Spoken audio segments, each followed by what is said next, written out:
What's up? What's happening, everybody? Welcome to a Monday edition of Coffee and Coaching. Moved over from our normal Thursday at 10 Central. Had to move things around this week. Kind of hectic. Little evening session here. Yeah, I joked on the post. Probably more like cocktails and coaching instead of coffee and coaching. So hey, can't you change that little logo around real quick? Yeah. Where's Holly? She can change it. Get us some cocktails and coaching here. Oh, that's greatness, man. What's happening, man? How are things in the land? Dude, the Browns won. Your Baker came through yet again. How do you think we are in the land? You saw that video that we were tagged in. Yeah. That was the funniest video I've ever seen. Which one was it? Todd tagged us in what Cleveland Browns fans are doing on a Monday after a win like that. Yeah. You got to watch that if you haven't seen it. I'll watch it. Yeah, it's great. That's awesome, man. Yeah. Old Bake, he must have woke up feeling dangerous yesterday. Man, I don't know. They were talking on ESPN, some good stuff about him. So he's the real deal. He's looked good. He's grown. Yeah. You think about it, he was 3, with you guys, and this is getting familiar with the system, getting familiar with the process, getting familiar with leadership. So these are all principles that carry over. Even we're talking brownies or we're talking your business. Yeah. These are all principles that carry over. So you look at a guy like Bake, who how many different head coaches, how many different offensive coordinators, how many different offensive systems for how many years? Right. So you have that. So that complex, but you look at, when Bake was here at OU, he was with Lincoln for 3 years. Oh yeah. And so each year he got better, right? Within the same system. So think about that. The more consistent you can be with your systems, your processes within your organization, the more, consensus and clarity that you have on the vision, the bigger picture, and you've got a great talent, a great team, to where you're consistently in pursuit of the bigger picture. Yep. What do you think is going to happen? No doubt, man. And he's a walk-on. Yeah. And some of your best talent is the walk-on, right? Yep. So, I think that's, there's a lot of great similarities, a lot of, why, I have my favorite sports teams, but I tend to, pay attention more to greatness. You look at, it's you look at what, I don't care what you think about them, but what you did, with the Patriots, what, even following, Brady down to Tampa, it just is something about greatness, right? Watching and paying attention and, what they're doing. So interesting. Tiger Woods. For sure. But, the biggest thing comes down to consistency. It comes down to, hard work, the clear on, what it is you're wanting to accomplish. And then from there, making sure that you've got the right people, the right team around you to help you execute on that. I've recommended, Who Not How by Dan Sullivan on a lot of the trainings and a lot of the things that we've been talking about. And then also listening to, Jim Collins, Beyond Entrepreneurship 2.0. And, they say it, right from the jump, even in Beyond Entrepreneurship, he had a conversation with Steve Jobs and asked Steve of what he thought might be missing from Beyond Entrepreneurship, if anything. And Steve said, yes. And it needs to go as the very first chapter, and it needs to be about people. And, that's where Collins and a lot of his work, Good to Great, that's, you can see him on the video. It's who, right? It's who. And so I think really understanding that and getting that, but in the who, not how, in the opening example that they give, And you can debate this however you want to, but I get what he was trying to say. And what he said was that you look at Michael Jordan, right, for example, and MJ being arguably the greatest of all time. Yeah. But MJ wasn't going to get there by himself. Right. So what happened? Right. He got baby. He got Scotty. Yeah. And then that still wasn't enough. Right. So they had to get Coach Jackson. Yeah. And even behind the scenes, you have Tim, right? You have, the whole Tim Grover effect behind the scenes, who MJ would not share with anybody. And so you look at those dynamics to get to, you're not going to be the greatest ever by yourself. Right. It takes the collection of those and those people around you. And so I think that's, kind of wherever you want to dive into today. But, I really want to talk about, planning into 21 and beyond, and, kind of giving some framework that you guys go through, that we've gone through, some best practices, some things to pay attention to, some things, you can skate over. But no matter what, at the end of the day, I think it comes down to, first and foremost, one, getting clear on what it is you want to accomplish. And then two, not being the constraint because you think you have to do it all yourself, but making sure that you've got the right people around you to help you execute on it. Yep. Yeah. These, I was just talking to somebody earlier today, and they were saying, I'm looking forward to 2021. And I'm like, time out. That started. 2021 just started last week. December 1st is what you're doing right now, is obviously setting your 2021 up for success. So if you think that you're going to coast and put your arms above your head and cruise control right through the holidays, you ain't getting paid until March 1st. Right. So, man, this is like my favorite topic to talk about, because obviously it gets me all pumped up. But you're right. You taught me how to, not only set that ultimate goal, but what do those little micro commitments look like? And just the little things that we have to be consistent about in order to hit these goals. It's a simple little blueprint. And I say simple, but yeah, it's more complex. But man, you also taught me it's okay. I mean, it's okay to be wrong, but if you're not changing shit around, you're going to just be setting yourself up for failure. So right. 100%, man. I think, too, what is that? One of a great frame to think through things when, doing this every quarter. And, the answer is that, sometimes, to the question is, should I be looking at this on a quarterly basis? And the answer is, hell yes, you should be looking at this on a quarterly basis, because what happens as human beings, our attention and motivation falls off about every 90 days. So there's like this cycle that we go through that's why you don't run contests for more than 90 days. That's why you want to look at your goals and you want to look at your targets every 90 days. You can collapse so much time if you commit to looking at things in a 90-day window, 90-day cycle. You're able to get, a year's worth of stuff done, where if you just focus on that instead of looking at it over the 12 months. Yeah. So like what you were saying there in the real estate game, what we get, what we're cashing checks for is exactly, what we were doing the previous 30, 60-ish days ahead. So you're right. What people are doing in December will dictate what they're going to be cashing in January and February and even into March. Yep. But one of the thoughts, Joel, that as you were saying that I was thinking about was, man, what if, you thought about, what am I doing the next 90 days that's going to set up the following 90 days? So like thinking right now, we're thinking about Q1, but what is it that we have to accomplish in Q1 that's going to allow Q2 to be the best 90 days ever? Yep. So that's just a change in thinking, right? And it's like, and then even in the fourth quarter, right? This whole fourth quarter is like, what am I thinking about what are we going to commit to now that's going to set up the first quarter? Well, that's gone.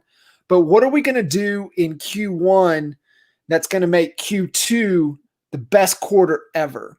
And it's just a change in thinking, man, that really has such an impact on how much stuff you're able to get done. I mean, I don't know kind of what your thoughts are or what you guys have seen as you've worked through the years growing y'all's organization. I think we've seen it all, to be honest with you. It's interesting, when you had us dialed in, and I don't know if you remember this too. For a while, you even had us. The book was Rocket Fuel. Traction. Was it Traction? It's Traction. And so Traction. So okay.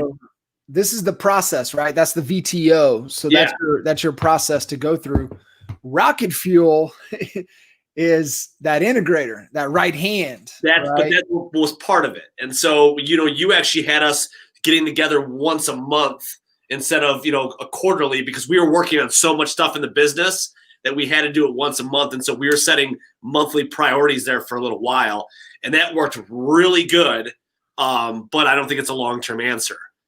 And you know what? That's a great point. So if you feel you're at that point to where, man, it's like, I don't think I can look 90 days, but I can look 30 days. Right. And so because you have a lot of uncertainty and possibly a lot of things out of your control that could cause that shit, I got a lot of stuff to do here. Yeah. So the 2-part question is, what are all the things that we could do? And you just get it all out of your head, right? Get it all out, throw it all on the board. And then the next question is, what will we do? Right. Yeah. As you guys were going through that, so as you guys were going through that, what were you seeing? And was there a sweet spot for the amount of stuff you were able to get done? Oh, dude, it was amazing. Because not only, and so we called them same page meetings. And I believe Rocket Fuel calls them the same thing. And so number one, personally, it allowed Al and I to connect on that monthly basis, even though we work together. I mean, they have you start out the meeting saying, hey, let's talk about it personally. How you doing? How the kids? What's new? And it's and we Al and I would do it for the most part offsite. And it was just cool. It was cool to connect at that level. And then it was, hey, let's talk about the priorities here. How do we do about last month's priorities? But it's bigger on here's what next month's priorities are, and here's who takes ownership. By when are you going to accomplish this? And man, we set up the what do they call it? The sticky note board. Man, they had a name for it. I can't even remember. Yeah, you had your scrum board. Yep, we had our scrum board, man, and it showed exactly the progress of where we were at. We were moving it all around, and we got a ton of shit done. And I'm talking high level stuff, big priorities in a short period amount of time. Because I personally feel, and I like that method because that's my personality. I would rather, if you give me a quarterly task, I just think as humans that you're gonna delay, and I don't know. I just don't. For me, I work better with that monthly. Like, what by when? Let's go. All hands on deck. Parkinsons Law. We'll look this up because I want to get this. I want to get this right. So Parkinson's Law, yeah, this is exactly what it is. So this is what I was going to say. So this is good. I fact checked. So Parkinson's Law: work expands so as to fill the time available for its completion. And how true is that? 100%. Right? How true is that? Right? So if we say, hey, I'm going to give myself, 90 days to knock this out, you're like, couldn't that shit get done in like 2 weeks? Exactly. So you just ask a better question. So you're like, okay, well, it's going to get done in 2 weeks.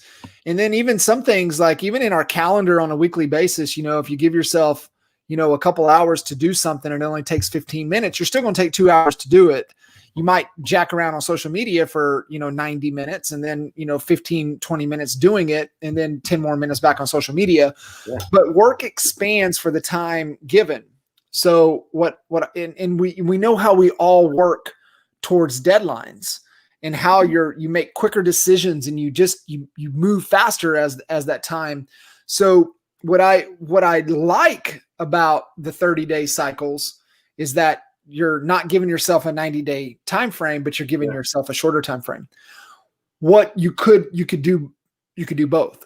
Absolutely. Right. And I think that's the answer. I think you look at both. Yeah. And you look at, okay, here's our 90-day, and I'll zoom out for everybody and I'll walk everybody through the process. And this is the process that we've gone through. This is the process we coach on. This is the process that we have gone through, that we go through to this day. And so I'll walk you guys through that. And then I would love, as I hit the main points, for you to share some insight and feedback, how that has been impactful for you guys. Yeah. But to both parts, when we get down to the rocks, right, down to the quarterly priorities, we could say, hey, here's our targets, here's our measurements of success for this quarter, but here's all the things that we could do, and here's what we're going to do in this time chunk. And then we could circle back. Here's another thought process too, is that, and this is from Vern Harnish, and this one really, really rang true for me when it came to choosing priorities. Vern likes 2 a quarter. He likes one that impacts the P&L. Okay, so think about that. Something that's going to impact revenue or help us be a little more profitable. Are we allocating, cutting an expense, or are we transitioning out of something into something different? But more importantly, to think about offense, and is this helping us generate revenue, company generated dollar? Yep. Okay. So I just want to clarify, top line revenue is vanity, cost of sales, commissions, and everything paid out. That gives us gross profit. That's company dollar. That's the number that you want to pay attention to. Just because somebody tells me they do $1 million in revenue, but they only keep 40% of that, versus somebody that does $1 million in revenue, but keeps 70% of that before salaries and expenses and profit. I'm like, okay, what are you guys doing here to where you're only 70%? Yeah. Case in point, Stace and Reedy had one of their best years ever this year, as since they took over, since they bought the company from us. And, we had almost is like a 950,000 revenue number, but their gross profit number after commissions out was going to be like right around 600. Well, they're almost at 700. And so I'm like, and Stace was kind of getting hung up because they're not going to hit the revenue number. And I was like, bro, I said, that number don't mean shit. Yeah. That is a vanity number. I said, let's look at the number that matters. Gross profit number before salaries, expenses, and profit. You guys crushed it. You should be proud. That's an accomplishment. We're proud of that. And so, knowing what numbers to pay attention to, I think, are the key. And even setting the targets, what is that number? We know Kyle and Dan, up in Rochester, Dan Kingsley, Kyle Swanson, they're having their best year ever. They're going to break $1 million in revenue for the first time. But yet they are keeping a ton of it because they did a lot of business themselves this year. Stack cash. Now they're able to be more strategic moving forward. So as we're talking priorities now, guess what we're getting to focus on? And this is what Vern talks about is the second one, something that impacts the P&L, but then something that impacts the balance sheet, the balance statement. And if just in thinking in terms of that, what's on your balance sheet? Assets, liabilities, cash, assets, liabilities. So what am I doing that's going to impact our assets? And a lot of the time too, people are assets, right? Yeah. And so who are we hiring? Who's our key people? Who are we bringing into the fold? Or even like for us, increasing headcount, right? That's a balance sheet item versus a P&L item. So hopefully you guys understand that, right? We might have a marketing initiative. We might be doing something that's going to impact revenue. Pay attention to, is that an investment on an expense? But then the balance sheet usually is a people or a system or a process. And I think if you take those two things into consideration, that will lead you down the right path to choosing the right priorities. And then, once we have kind of those key priorities, for me, that's the magic. I know we're good if we've got two around those two pieces. So something to kind of think about as you're trying to, navigate through and be thinking about, what it is. But let's walk through, Joel, anything, as it relates to, the rhythm, the process that has really stood out over time for you guys. Yeah. So one of my favorite activities, so at a group our size, is the SWOT analysis. So number one thing that you had us do when we started growing was getting our group involved. So we actually do 2 SWOT analyses, if that's a word. SWOT analysis is. It's a word in the land. Right. We would say it in Oklahoma too, so you're good. So so I get the team involved. We at one of our live meetings, of course, not now, but maybe our virtual live meetings. I give them a little prep. A lot of them know exactly what it is, but here's what the SWOT analysis is. Here's what the purpose of it is. So when it comes time to our live meeting, come prepared. Think about what your, the SWOT, SWOT, strengths and weaknesses, opportunities and threats. Strengths and weaknesses are internal, opportunities and threats are external. So we give them a nice definition of everything and we say, come prepared. And actually, check this out. This is our last year's, right on the back of my door. I don't know if you can see that. Yep. So we got my SWOT analysis from last year that I get to look at every damn day I close this door. So, so we take what the agents say and we bring it to our annual strategy meeting. And the first thing we do is we open that up, we lay out what the agents say, and then us, as the leadership, as the internal team, we add to it. And the goal is number one, if you are operating any type of a team, when you get them involved, man, they feel like they have a seat at that table. It's huge, and they do. It's not that we're making them feel that way. It's true, and because I want to be able to solve all of our weaknesses, and obviously, answer any of their opportunities that they feel that they have. And so it's awesome to go back to them with answers and everything. So strengths, weaknesses, opportunities, and threats is a huge one for us. It's unbelievable. Yeah. And it's so important that you get the collaborative feedback from everybody in the organization that has a viewpoint of what's going on within the organization.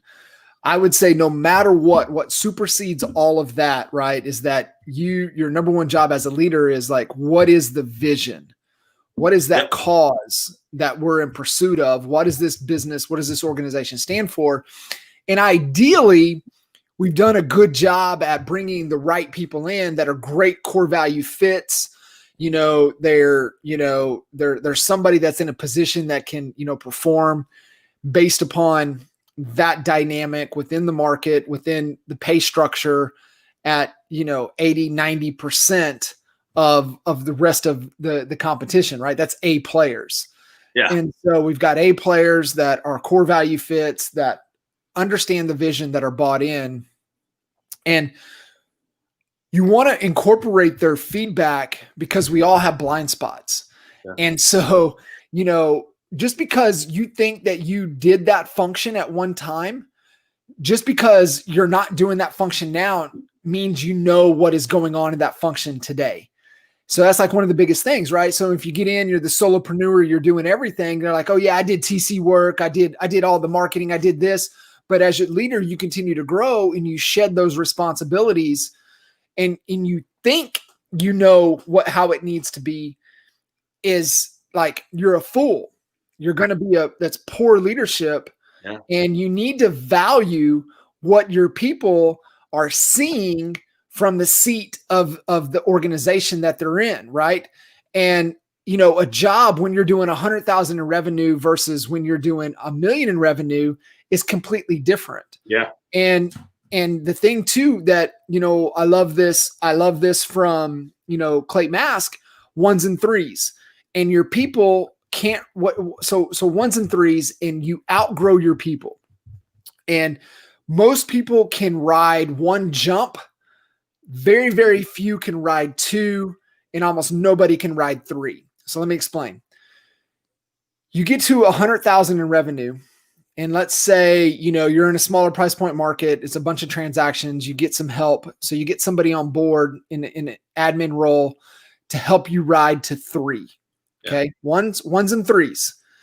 The people that you have on board that get you to 1, if you get to $1 million in revenue, will not be the same people that can get you to 3 million in revenue. That's right. Okay. I want you guys to get that. You outgrow your people. The caliber of person to get you from 1 million in revenue to 3 million in revenue is not the same person.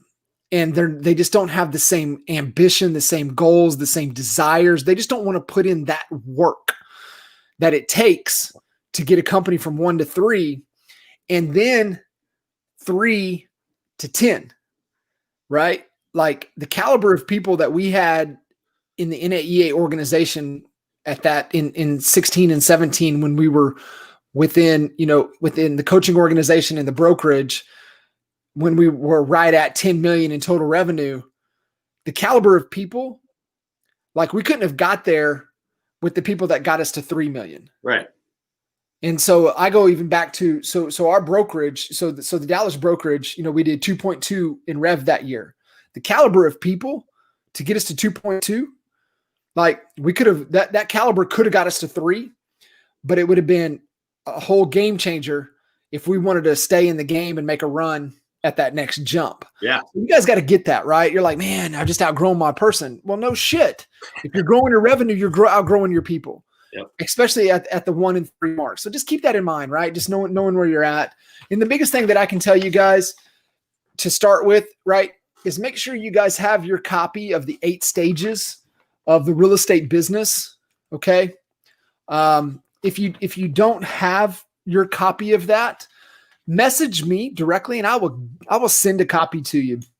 And, this is what we've encountered working with tens of thousands of real estate agents over the years to identify what their problems and their constraints are. So this is a good roadmap.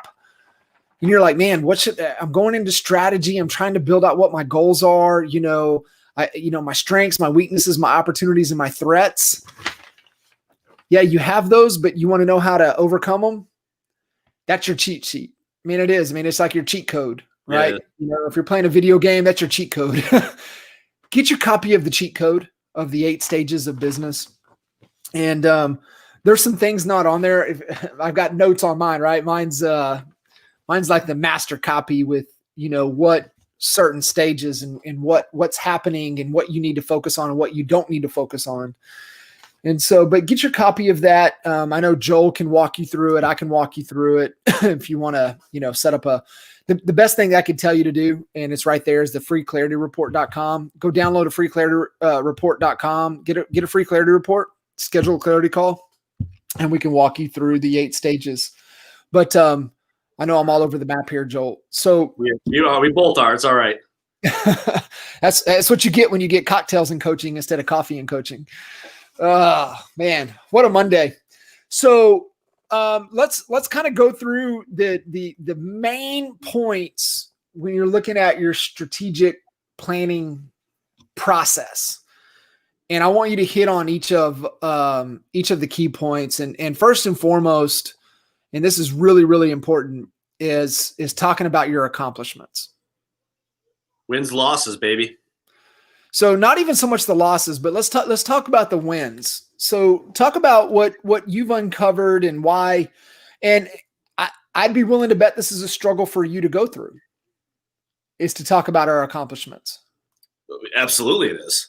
Explain why that is. I think this is important for everybody to get, because I know there's a lot of hard driving D personalities that are on this, that'll be listening to this, this recording, this call, and they struggle with that. talk about your struggle with it, but also why it's important. Man, because here, to be honest with you, that sounds funny. I'm competitive, and I hate losing more than I like winning.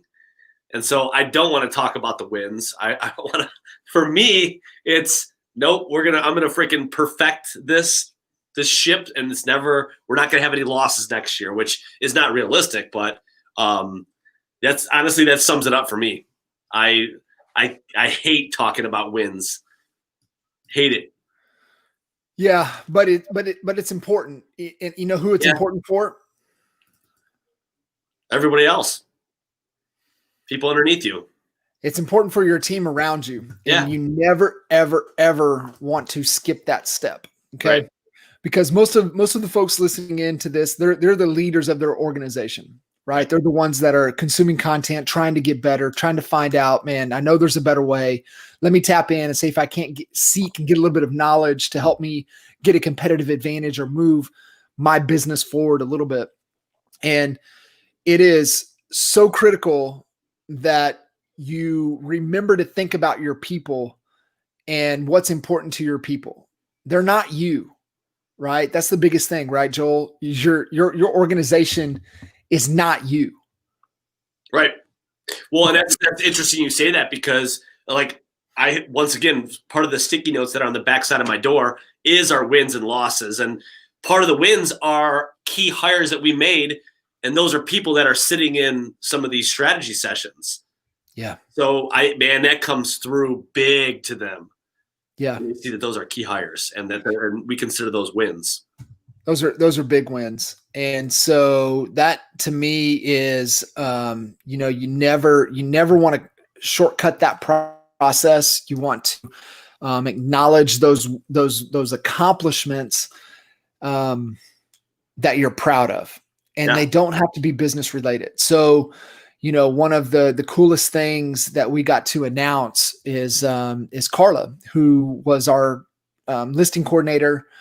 She set every administrative function she had done. She's actually ops, contract to close, and for Stacey Reedy. I mean, she worked for us. She's been there for 15 years, maybe longer. 15 years she's been there, and one of the biggest achievements, is that she was able to buy her first house while she was working with us. And so, like, little things that might not seem significant are so important to acknowledge. Yeah. Whatever that case, whatever that may be. And so you have to take the time to talk about, the accomplishments, the things that we're proud of, major implementations, major decisions that you guys made. That's the things that are key. And so you want to take that time to acknowledge that. Now, flipping over to the other side and starting to get into, the deep dive, the introspective, right? That's kind of the next part of the process, right? We want to talk accomplishments.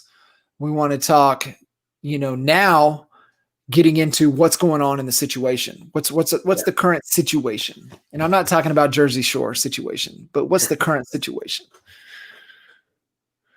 So situation analysis, Joel, is that, one of the things that we always get feedback, and this is what we get from our team. And this is important. If you're not getting this from your team, you have to get them to fill out the start, the stop, and the keep doing list. Yep. Do you guys get that out to your team to give some feedback on that? Yeah, absolutely. Yeah, that goes out with the SWOT analysis.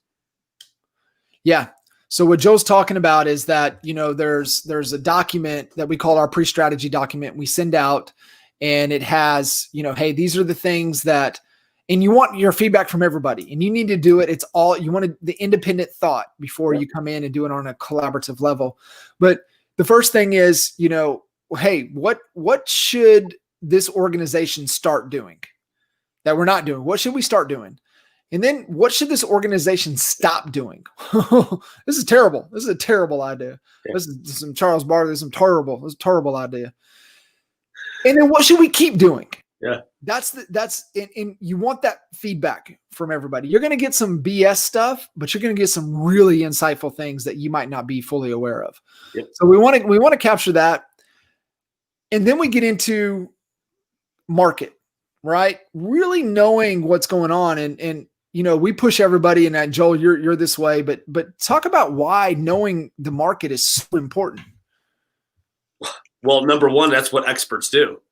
Like they know their market. They're constantly honing in on those skills as well. I mean, to dive into that a little bit more, I want to be able to, and we preach this to all of our agents. Like, you want to be able to walk into a meeting, or if you're stuck in an elevator with somebody, you want to be able to have that conversation with them. If someone goes, Joel, what's the Westlake market like? I want to be able to be like, all right, so here's the deal. This is the average sales price, and this is what it was last year. So things are looking up about 7.5% compared to last year. This is the active inventory, and this is the percent of list price to sales price that people in Westlake should get. And so you got to be able to spit that out, and it's very easy for us to know. Very easy. There's a little in our MLS. There's a stats button. I can make 2 clicks and I have all the information at my fingertips. Yeah. If you're not reviewing that stuff, you need to. But it's also bigger. So that's the 5,000 foot view, right? I just said of Westlake. Now let's talk about our whole market area. We need to know this because there are key numbers in there that will help our business grow like very easily. Working smarter, not harder. So I want to know what my average sales price is in my area, both on my MLS and then my team's average. And then we even dissect it even more. We say, all right, let's talk about company generated versus agent generated. And the gaps are amazing if you really sit back.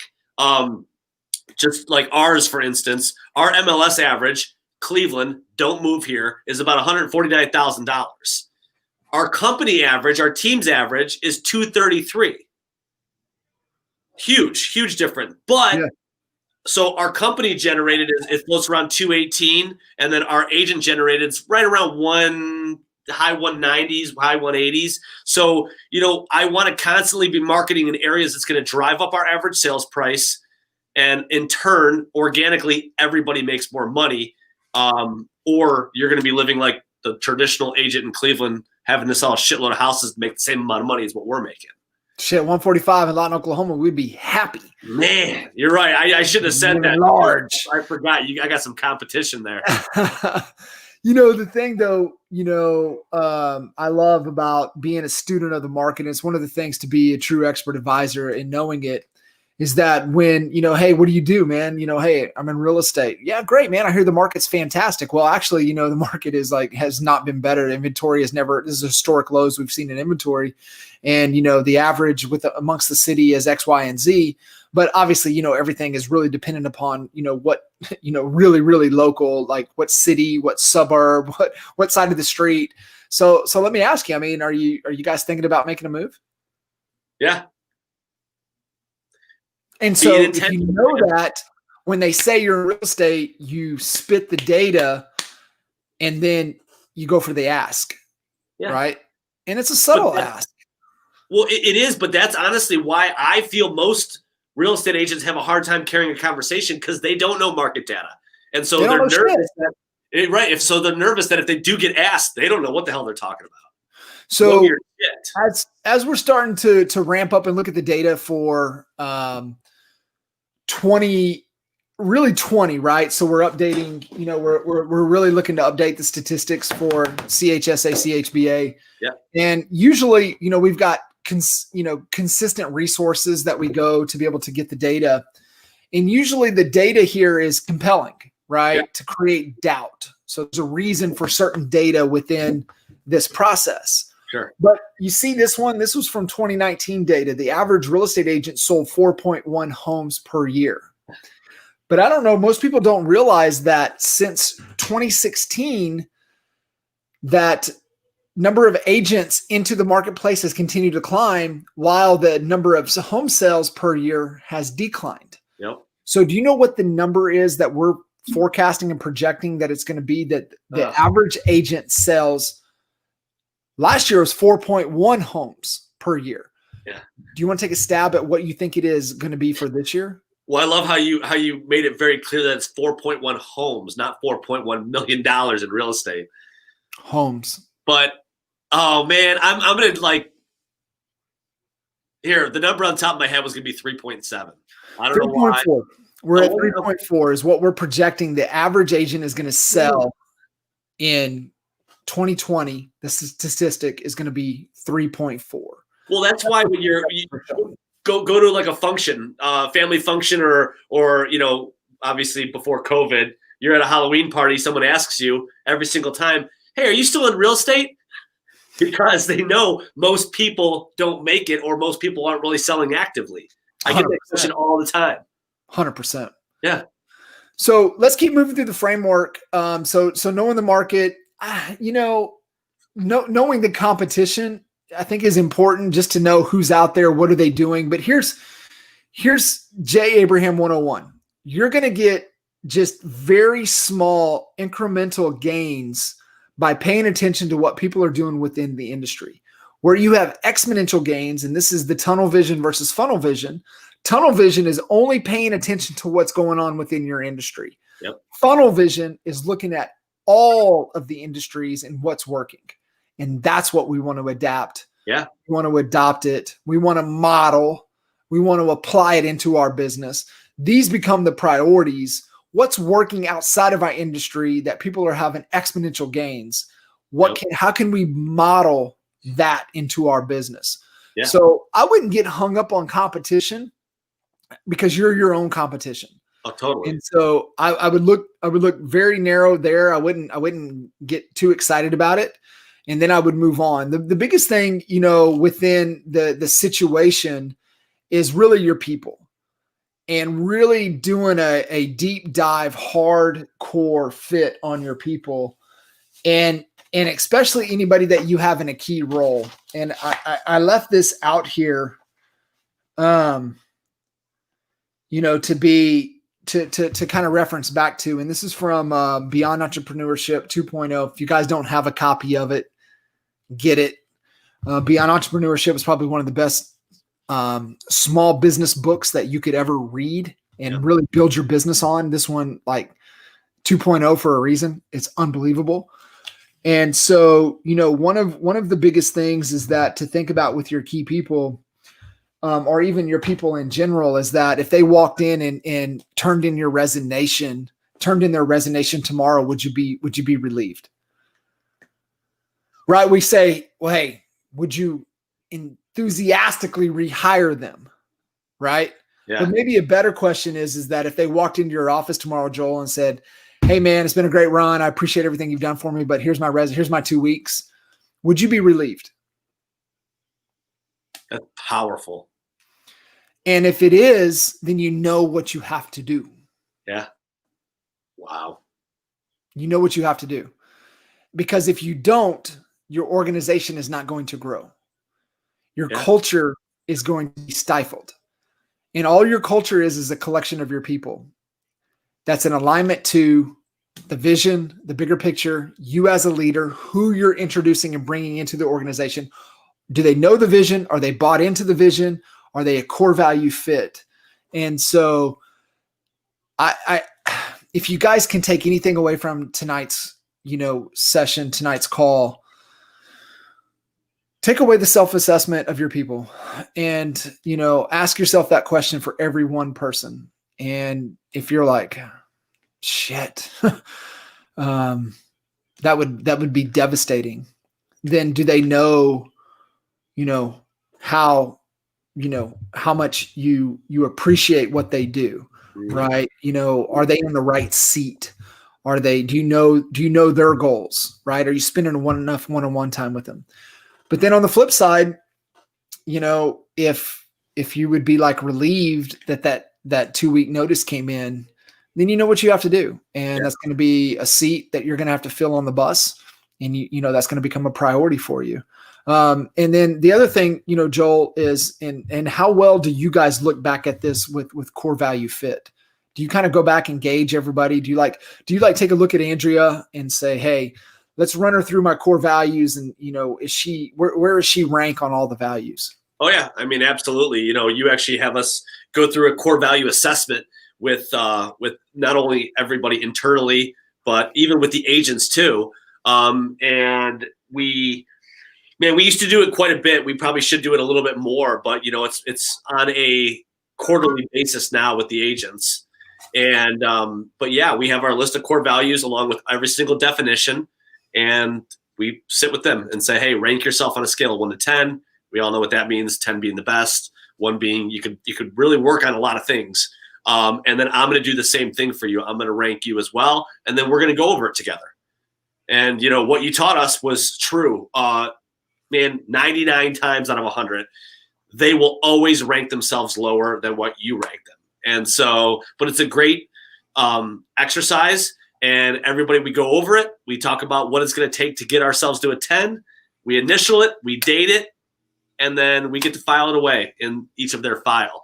And it really, it helps out, because the instance that all of the challenges, they know that we're having, and it's just now that it's that open and honest communication that we know what it's going to take now to get ourselves to this point. And if it's an ongoing issue, then we know obviously where that's going to go.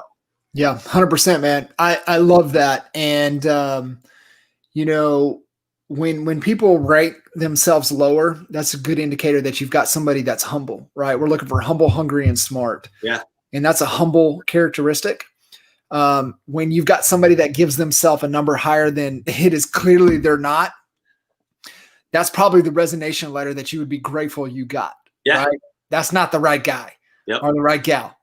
Right. So that ego is in the way. They're just not the right fit.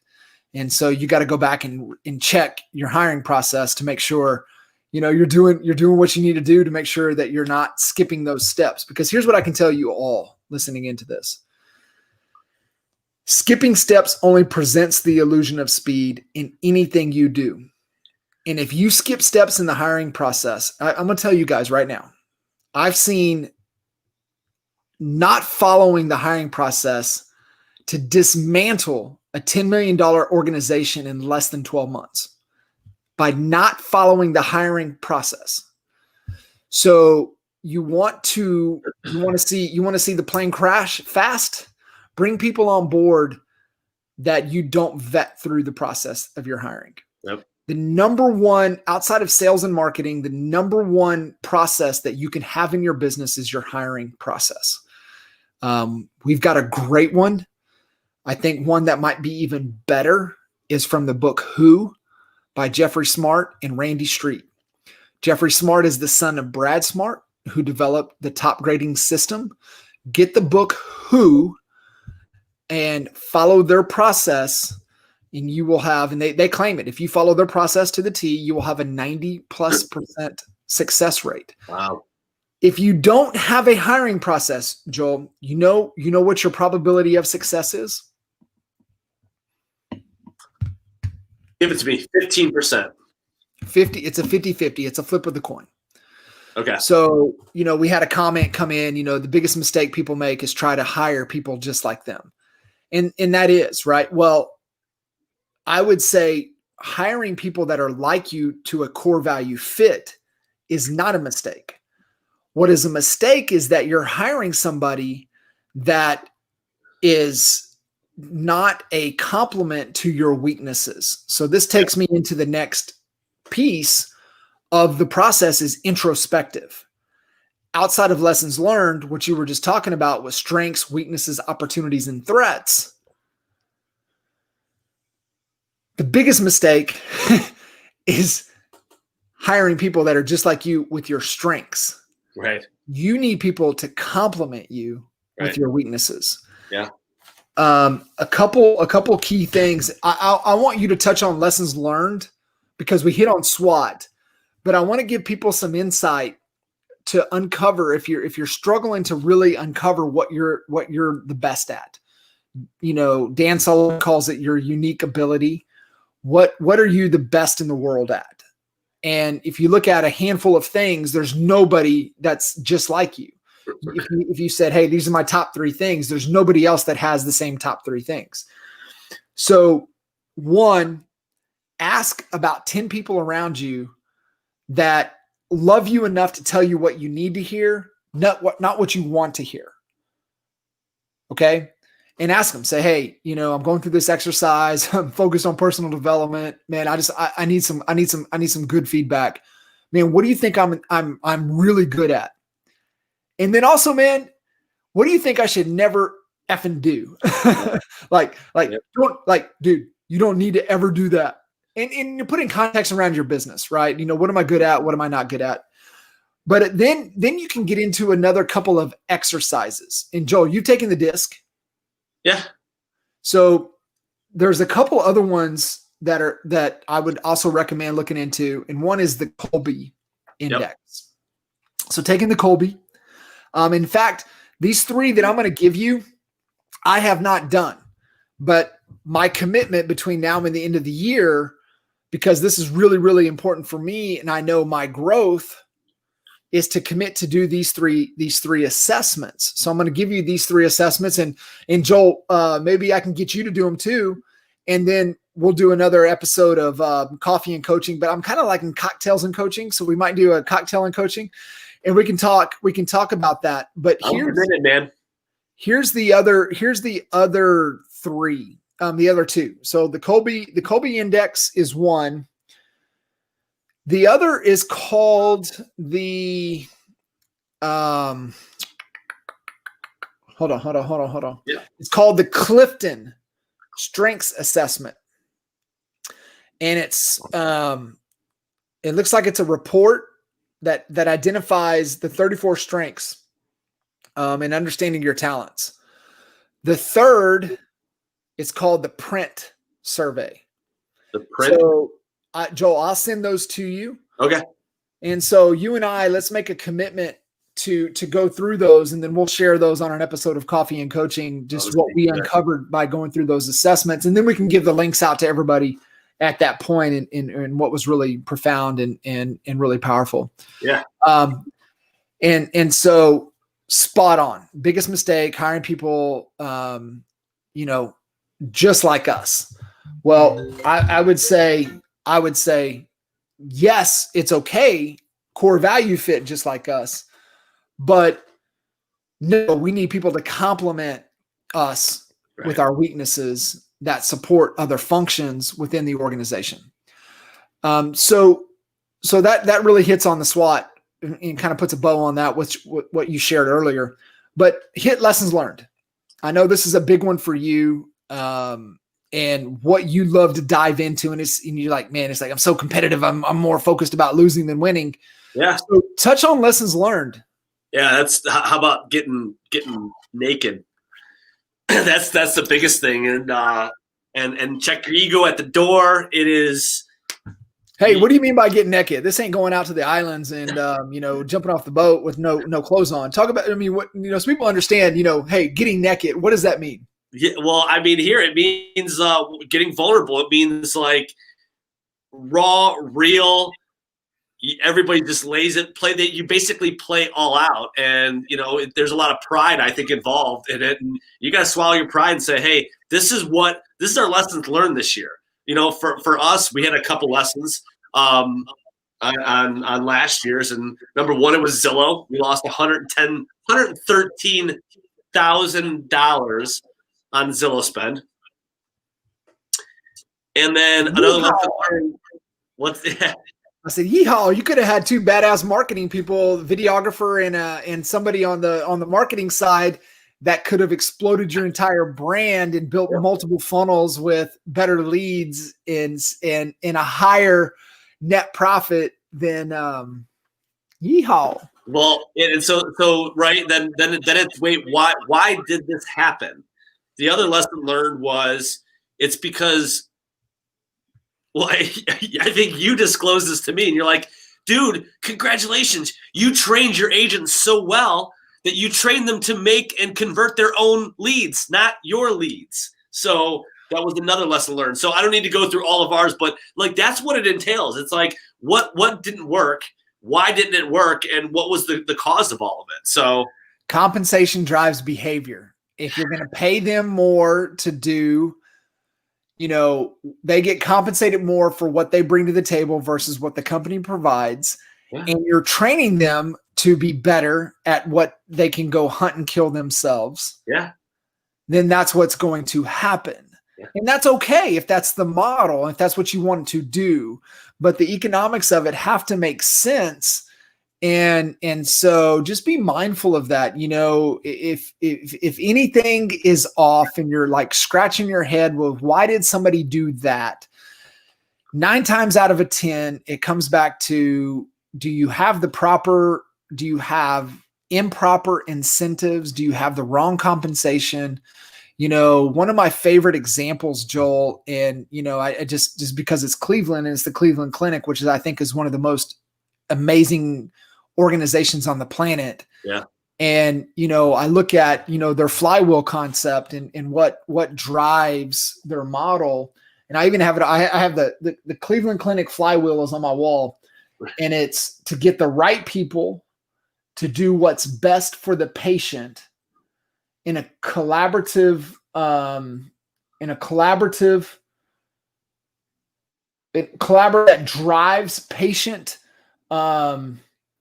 outcomes. So the right people that are focused on collaborating. They're not living in silos. They're collaborating to drive patient outcomes that attract patients around the world, that generates a reputation and resources to invest in the best research and facilities, that attracts the best physicians to join. Wow. So they're in a collaborative environment that is focused on patient outcome, that attracts the best patient, that attracts patients from all over the world, that their word of mouth feeds their financial model to be able to get better research and better facilities, that also attracts the best physicians around the world to join. So think about that, right? Collaboration, focus on what's best, will attract what's best. So like, I love that example. But when you dive a little bit deeper and you look at the compensation model for the Cleveland Clinic, it is a simple salary structure. They don't pay per performance. Yep. They don't pay per number of patients I can turn or number of procedures. So think about that. They're on a simple salary structure. This is the Cleveland Clinic, one of the best organizations on the planet. Yeah. And you want to get down to what drives them to be great. And you always have to come back to the compensation model.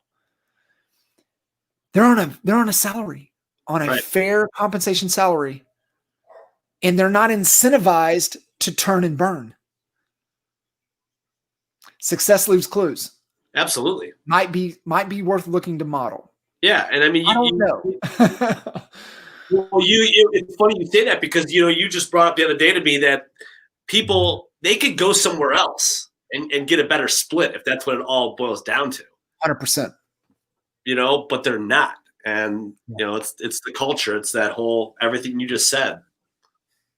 Two things as we wrap up here, Joel, and I appreciate you hanging. I know it's getting a little late out there on the East Coast. And so one of the things is that, and this is back to the situation analysis, kind of an introspective, but before that, one of the things, and this is really the most important, is you've got to know your financial position, because your financial position dictates really what your strategy, what you're about to have to do, more important than anything. And, if you're in a tight financial situation, you're tactical, right? And, you're about to be balling on a budget. You're about to be sweating. And so you look at lowest cost, easiest to implement, fastest return, going to make the cash register ring the fastest. That's where your time, energy, and effort goes. cash conversion cycle. Everything has a cash conversion cycle. So you look at those that have the shortest cash conversion cycle. This business, low-hanging fruit, expires, cancels withdrawals, open houses, anything that is resonating and working well. Most online stuff has time. Yeah. So it's not going to make the cash register ring the fastest. It's a good second. I know we've got agents across the country right now that are working well with new construction and new construction funnels. We've got a great client out in the Bay Area. He's transitioning into the Bay Area. He's running new construction funnel, $4.52 a Facebook lead, and he's been running. He's been running for a couple weeks. He's picking up about 2 clients a week on a $20 per day ad spend. So you can just do the math. $20 per day ad spend, $4.52 cost per lead. He's picking up 2 clients a week. And even if 25% of those buy, his average sales price that we've uncovered based upon those buyers is $750,000. That's huge. So that works. That ROI and our game plan is we're going to pour gas. We're not going to stop that until it doesn't work anymore. We're going to squeeze all of the juice. And that's where real estate agents get tripped up, is they don't squeeze all of the juice out of what works. And so we're doing that with him. But you've got to know your financial position. If you're in a good cash position, then you can be a little more strategic. If you're in a tight cash position, you're going to have to sweat. You're going to have to ball on a budget. You're going to have to sweat. You're going to have to put in the work. You don't have time to let things work. You don't have time for cash conversion. So you're going to have to get very tactical. Money's right, a lot more strategic. We can sit back. We have more options available to us. And then the last thing before Joel, I'll let you kind of wrap us up, is get traction and go through the VTO, the Vision Traction Organizer process, and answer the 8 questions. That's it. You got to do the pre-work, but then, you gather the intel, the information you need to make the best decisions. And then you answer the 8 questions and fill out your VTO, and that becomes your roadmap. And it doesn't matter where you're at. It doesn't matter where you're at on the roadmap. I don't care. I don't care if you're in the solopreneur stage, right? Stage 1. Go through this process, because I guarantee you, if you go through this process, I would guarantee you, if you go through this process, you're in stage 1, you will be in stage 3 at the end of the year. Yeah. You will triple your business. You're right. You'll triple your business. And if you want to find out more information, you want to find out how, freeclarityreport.com. Go download your free clarity report. It's probably one of the most, it is the best gift that we can give you. If you have not gone through it, go through that, download the report. And actually, if you go through that, you're going to submit your information. We're going to get your email. Yes, that's going to happen. But if you go through the next part, you can submit to schedule a clarity call. Schedule a damn clarity call and have the intent of saying, hey, I want to get on. I want to talk about the 8 stages, and I want to talk about where I'm at and how you guys can help me to get to the next stage, or 2 or 3. So whatever the goal is for you. So brother, take us home, man. Give me some. I know I felt like I threw up all over this call, but this is your thing though, man. Like, this is I took what we do from you. So, man, I don't know. It made me think of an Albiism. Oh, that's a good Albiism. I like this. Okay. Yeah, the Albiism, right? So Albie once told me, you brought up financials. You ended with that financial note. Know your financials. And he told me, which it confused me at first, but then the Albiism came out. And he goes, man, it's not all about the money. It's about the effing money. It's always about the cash. Right. And so you're right about that. And this session, we could do a whole nother session just on, as we make the priorities, what those look like, smarting them out and things like that. But man, it's a matter of going through the process, and don't limit your time when you're doing your annual planning. And what I mean by that is, lock yourself in a room for 3.5 hours. And if you really need a day and a half, that's what you need to set aside. Your whole entire success for the next year rides on this for the most part. And so, and I know I brought it up, but you said, you have to be okay with being wrong with some things. And I don't mean to keep talking about that, but that was a game changer for me, man, is that if you don't identify where you're wrong as you're going through the process, it's okay. But you got to tweak that. Mm-hmm. Yeah. And are struggling with that big is kind of understanding the model. I mean, this is the book. Simple Numbers, Straight Talk, Big Profits by our man, Greg Crabtree. That's right. And, the traction book, the Simple Numbers, Straight Talk, Big Profits book, the B 2.0 and Who Not How would be, if I was to send you a Christmas gift of the top books that will change your business life, and then throw this in, The Miracle Morning, to change your life, would be my recommendations. And then I would hit you with, I might hit you with another leadership book, but the leadership chapter inside of Beyond Entrepreneurship 2.0 is my favorite chapter. Not my favorite book. It's my favorite chapter on leadership. And those books right there, if you would just commit to studying those books, will change your life, will change your business. And I don't know. I mean, recommending the right books based upon what your problems are could be some of the best gifts that anybody could ever give you. So that's right, man. I took a page out of your book, no pun intended, when I have coaching clients all the time. Hey, what book should I read? Well, talk to me about what's your greatest challenge right now.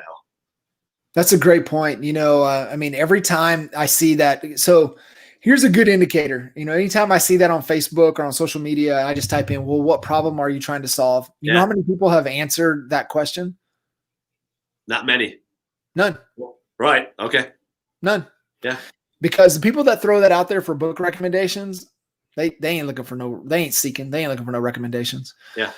Because if they were truly seeking, Joel, they would say, hey man, I'm wrestling with this in my business, or I'm wrestling with this in my life. I'm wrestling with this in my finances.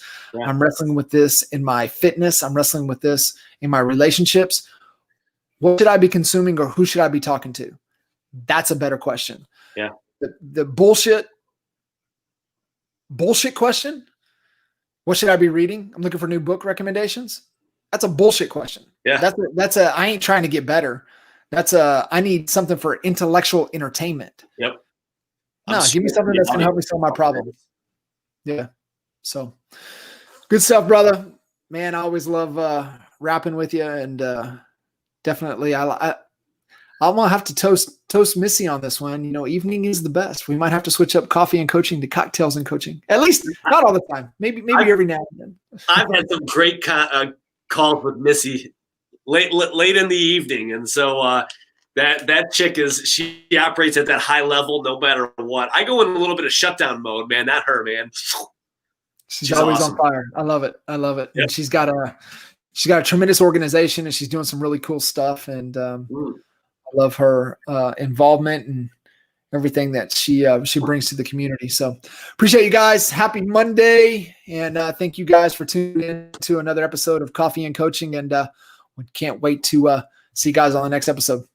That's right. Appreciate it, man. Thanks, brother. See you guys.